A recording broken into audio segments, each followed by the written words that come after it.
Prophet Amos.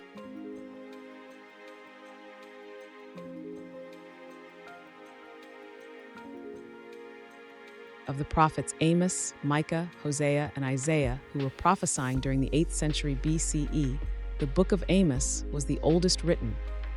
Amos was a breeder of sheep and goats, as well as a grower of sycamore figs in the region of Judah, in the small town of Tekoa, approximately 10 miles south of Jerusalem.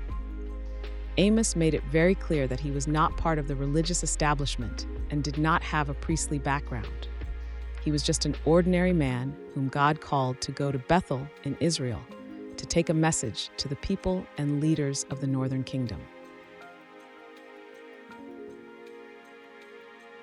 It is interesting to note that the book of Amos, more than any other book in the Bible, holds God's people accountable for the maltreatment of others.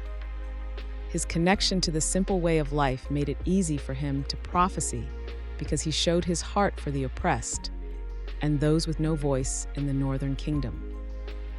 God used Amos to speak to those who thought of themselves as God's people, who were highly religious and passionate worshipers, people who had no love for their neighbor, who took advantage of others, and who were self-centered and looked out for their well-being.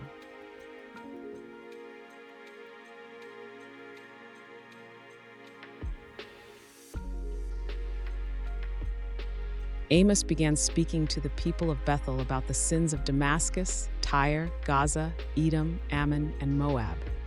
They were okay with Amos pointing out the sins of those nations and even praised him for pointing out their sins. But now when Amos began speaking about their idolatry and sins, they did not like that whatsoever.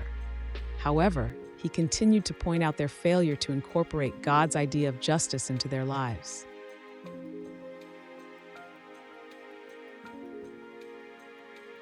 Also, during that time, religious services had become meaningless. People were just doing them for show, even bragging about how much they had brought for their sacrifice. And all they wanted to do was get through the Sabbath so they could get back to their self-indulging lifestyle. He told them that they were intoxicated with their economic success and only focused on establishing their financial situation. He told them that they had lost the sense of caring for each other. Amos reprimanded them because their lifestyle proved that they had forgotten God.